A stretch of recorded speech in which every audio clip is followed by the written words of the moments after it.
इस बार बारिश गांव में बहुत कम हुई थी। खेत सूख चुके थे, तालाब खाली थे। गांव के लोग शहर की तरफ काम ढूंढने निकलने लगे थे। इन्हीं में से एक था रामू। रामू के पास ज्यादा जमीन नहीं थी। घर में बूढ़ी माँ थी। माँ बोली, बेटा, अब गांव में खाने को कुछ नहीं बचा है। शहर जाकर कुछ काम धंधा कर ले। रामू माँ का आशीर्वाद लेकर शहर की ओर निकल पड़ा। शहर में कई दिन तक भटकने के बाद उसे एक बड़े व्यापारी मोहनलाल के यहाँ काम मिल गया। मोहनलाल के पास अनाज का गोदाम था। रामू का काम था रोज गोदाम खोलना, बोरियां गिनना और ताला लगाना। रामू ने ये काम पूरी ईमानदारी से करना शुरू किया। कुछ महीनों में ही मोहनलाल को रामू पर पूरा भरोसा हो गया और उसकी तनख्वाह भी बढ़ा दी। धीरे धीरे रामू ने 10,000 रुपए जमा कर लिए।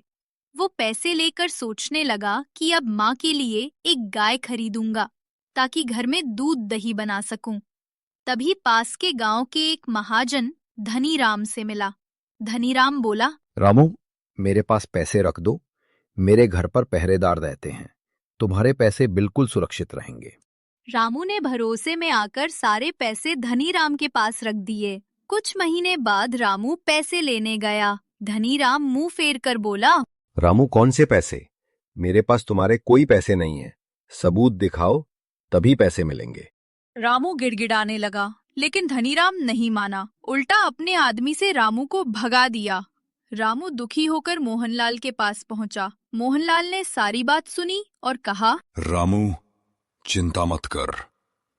धनीराम को सबक सिखाने का वक्त आ गया है।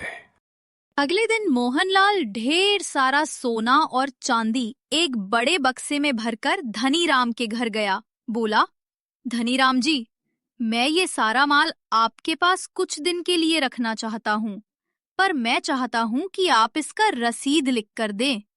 धनीराम सोने चांदी का लालच देखकर बहुत खुश हो गया। तुरंत रसीद लिख दी और बोला, आप निश्चिंत होकर जाइए, आपका माल बिल्कुल सुरक्षित रहेगा। तभी रामू भी वहां आ गया। मोहनलाल ने कहा, वैसे धनीराम जी, इस लड़के के भी कुछ पैसे आपके पास रखे हैं। उसके भी पैसे गिनकर लौटा दीजिए ताकि मुझे भी भरोसा हो धनीराम जाए। समझ गया कि अगर अब भी पैसे नहीं लौटाए तो मोहनलाल का माल भी उसे नहीं मिलेगा।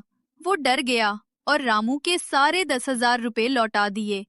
रामू खुश होकर बोला, धन्यवाद मोहनलाल जी।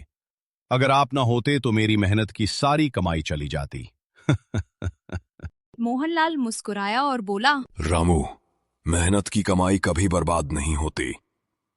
बस सही वक्त पर सही चाल चलनी आती चाहिए। उस दिन के बाद रामू ने सीखा कि मेहनत के साथ साथ समझदारी भी जरूरी है।